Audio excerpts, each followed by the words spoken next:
Let me start with the most uncomfortable truth here. Most security architectures don't fail because of hackers. They fail because IAM was treated like a setup task instead of considering that as a control. IAM actually decides who can do what, from where, and under which conditions.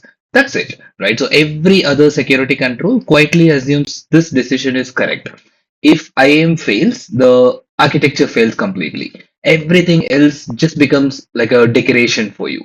So the real problem, what IAM solves, here's why people already get IAM wrong. So IAM is not just login management. It's not just your SSO screen or just your MFA prompts and all. The real problem IAM solves is the control of trust, preventing unauthorized access, containing excessive privileges, managing identities across your users, app, services, and even if you have any automation, all this, right? So most breaches today doesn't start only with exploits. They start with valid credentials as well. So that's not a firewall problem, right? So that's an IAM problem altogether. And moving on, where IAM belong in architecture.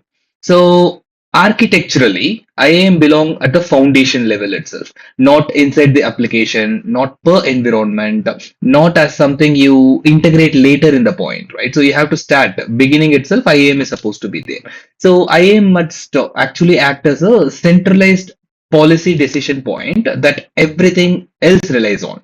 Say, for example, your application, cloud platform, your SaaS infrastructure, even security tools, right? So all these go relies on the IAM. So access decision should happen before access is granted.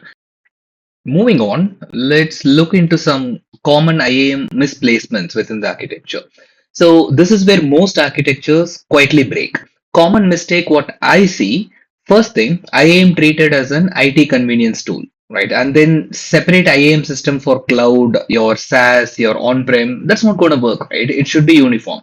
And then local identities hard-coded inside the application, which is of course dangerous. And IAM added only after a breach. I've seen this happening in a couple of companies, right? So this creates identity sprawl and even privilege creep that no one fully understands. At that point, you don't have an architecture, you have a collection of exceptions only. So no one knows when that was created, why that was created. So managing that becomes important as well. And then let's be precise about what IAM really gives you, right? So first thing, IAM provides enforced least privilege, central visibility of access, your policy-driven access decisions, auditability, and even accountability. And also we need to see like what it does not do. It doesn't stop vulnerabilities. It doesn't detect attacks. It doesn't fix broken applications as well. So IAM controls who can act. It does not magically makes actions safe, right? Any actions, it'll just tell you like who is doing it and whether they got the privilege to do that or not. That's it.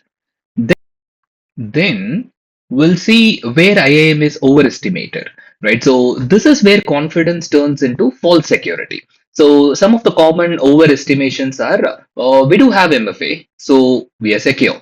Then IAM without identity lifecycle governance. So people think like, okay, I have a tool to do IAM, but I don't have a lifecycle or I don't have a governance around that. Still, I'm secure. No, that's a completely overestimated confidence.